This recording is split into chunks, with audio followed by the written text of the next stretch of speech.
Publiqué mi primer libro hace más de 50 años. Les envié sendos ejemplares a dos profesores de quienes conservaba un grato recuerdo, y el comentario de uno de ellos al acusar recibo me sorprendió. Enhorabuena, decía, ya ha hecho usted su contribución a la sociedad. Para mí no fue fácil descifrar aquellas misteriosas palabras. Hasta entonces yo había utilizado la escritura como una coraza, y la idea de que un libro mío pudiera contribuir en alguna medida a mejorar o cambiar algo, salvo la opinión de quienes iban a recibir el libro como obsequio, me resultaba completamente extraña.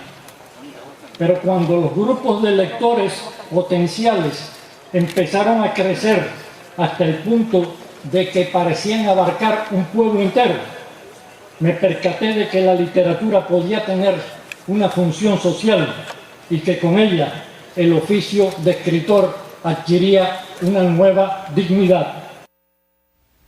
Y luego de escuchar un fragmento de las palabras de Ambrosio Fornet en la 21 edición de la Feria Internacional del Libro de La Habana, hablemos acerca de su obra y vida a propósito del tercer aniversario de su desaparición física. Y para ello le damos la bienvenida en el set de entrevistas a su hijo, Jorge Fornet, quien se licenció en Letras, es investigador titular y doctor en Literatura Hispánica, y por sus méritos también es miembro de la Academia Cubana de la Lengua. Es un gusto tenerlo esta mañana junto a nosotros también para hablar de su padre en un día que puede significar mucho para usted en lo sentimental, por el fallecimiento, de su figura paterna. Y primeramente quisiera preguntarle, cuéntenos de la formación y estudios de su padre, Ambrosio Fornet, pues sabemos que cursó literatura estadounidense en la Universidad de Nueva York y cultura hispánica en la Universidad Central de Madrid. ¿Cómo fueron esos cimientos de estudio de su padre?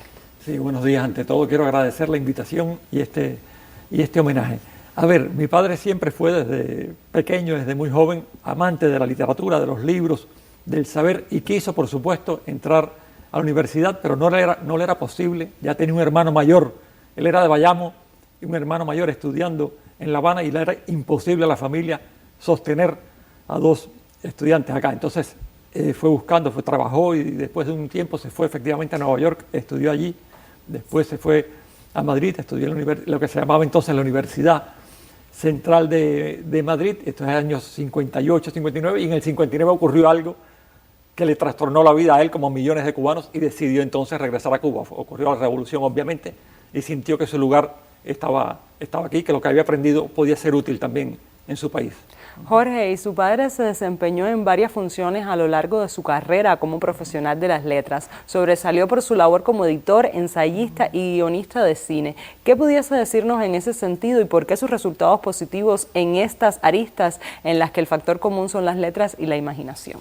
Sí, efectivamente se movió en varios ámbitos de las letras, aunque él dijo, creo que fue cuando le dieron el Premio Nacional de Edición, que cuando llegara el día final a las puertas de San Pedro y San Pedro le preguntara profesión, él iba a decir, soy editor de libros, porque también editó revistas, la revista Universidad de La Habana, la revista Miradas de la Escuela de Cine, el boletín de la Academia Cubana de la Lengua, pero sobre todo tuvo un momento que fue en los años 60, junto a Alejo Carpentier y Edmundo Desnoes en la Editorial Nacional de Cuba, donde descubrió su vocación para la edición. Por cierto, Carpentier fundó esa Editorial Nacional, no la Imprenta Nacional, como se suele decir erróneamente, y ahí produjeron una enorme cantidad de libros que también enriquecieron de manera definitiva el campo de los editorial cubano. Él estaba muy orgulloso de haber hecho una edición de las obras, de los cuentos, de los relatos de Franz Kafka. Era la primera en español que prologó, estaba muy orgulloso de eso. Pero bueno, el hecho es que efectivamente se movió en muchos campos, y yo creo que la clave estaba en la pasión con que ponía en cada una de estas cosas. Los recuerdo, yo de niño él revisando galeras, lo que entonces eran las galeras, que los viejos editores sabrán a qué me refiero, o en cualquier trabajo. También a veces iba por labores propias de su entrega a dar una charla en una escuela, y se preparaba con la misma pasión, con la misma entrega que si fuera a dar una conferencia entre personas muy encumbradas, digamos. Y como crítico de literario, valórenos un poco esa labor de su padre como crítico literario. Sí, esa fue también una de sus grandes aristas. Yo creo que tiene una crítica asentada en la larga tradición crítica cubana, que dialoga mucho con la sociedad, entiende la literatura a partir de las relaciones con la sociedad en la que está inmersa, y tiene una característica que yo creo que por eso también parte de la acogida que tuvo como crítico, que se alejaba de toda la jerga, digamos, del oficio, salvo cuando era imprescindible por razones conceptuales, pero normalmente tiene un estilo y un vocabulario accesible. Recuerdo haberle escuchado una vez a Jesús Díaz, que dice que leyendo a Ambrosio una polémica que había tenido él con José Antonio Portuondo, empezaba diciendo, a ver si me explico. Entonces, es una frase muy sencilla, pero dice, tuvo un impacto entre los jóvenes que entonces se acercaban a la literatura, que alguien pudiera entrar en una polémica que era muy sesuda, digámoslo así, de esa manera. Y tuvo también la facilidad, creo yo, de entender la literatura de su tiempo y de saber acuñar fenómenos como literatura de campaña o quinquenio gris, cosas que después han sido discutidas o no, pero parte del sentido de la crítica es esa, fomentar la discusión. Y si bien su padre fue un intelectual con mucha luz en nuestro país, en casa me imagino que deba tener muchísimas anécdotas que ya lo acercan más a esa persona como padre y no tanto como el intelectual que vemos más a lo lejos. ¿Nos puede contar algunas de esas anécdotas? A ver, efectivamente fue un padre, para mí un padre ejemplar, pero no creo que ni mi madre, ni mi hermano, ni yo recordemos algún momento en que haya puesto un bombillo o que haya hecho un huevo frito. No lo recuerdo en esas funciones. Era excelente, pero no podía evitar ser un hombre nacido en los años 30 y eludía ese tipo de cuestiones. Recuerdo también una vez que a la hora, o sea, era muy capaz de entender perfectamente el mundo en que estaba y hacer un análisis intelectual y permitirnos entenderlo mejor, pero en una cola, recuerdo una vez que tuvo que hacer una cola en algo que se llamaba entonces Plan Java, y que también recordarán los más viejos, y la cola aquella se distorsionó totalmente porque él no acababa de entender bien cuál era su sitio en ese Plan Java. O también recuerdo una de las cosas que más, digamos, en la leyenda familiar, algo que lo caracterizaba, era la distracción. Era muy distraído. Y también recuerdo una vez que mi hermano y yo andábamos por la calle y lo vimos venir de frente, por la misma acera de frente. No digas nada, a ver qué ocurre. Y lo que ocurrió fue que no se dio cuenta que pasó entre nosotros y no se dio cuenta que éramos nosotros. Entonces, bueno, ese era más o menos Ambrosio, una persona consagrada a su trabajo, consagrada a la familia, pero con estas particularidades.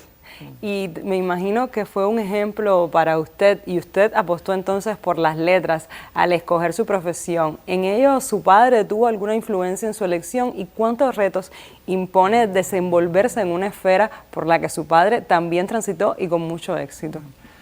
A ver, mira, parte de mi vida fue tuve un empeño en separarme de ese destino, digámoslo así. Mi gran pasión en algunos años, yo nunca tuve una vocación claramente definida, pero la que más recuerdo era la de estudiar física. Yo quise estudiar física, me apasionaba de todas las materias que estudiaba en la enseñanza media, era la física la que más me gustaba y quise estudiar física.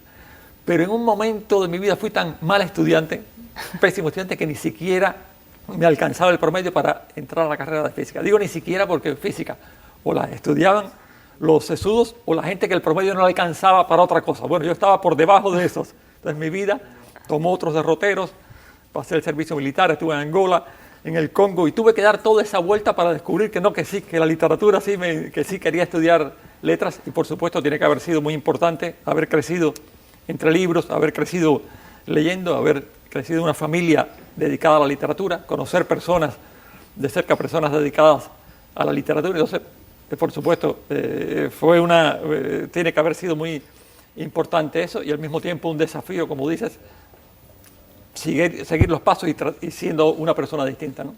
Yo le propongo ahora hacer un alto en nuestra conversación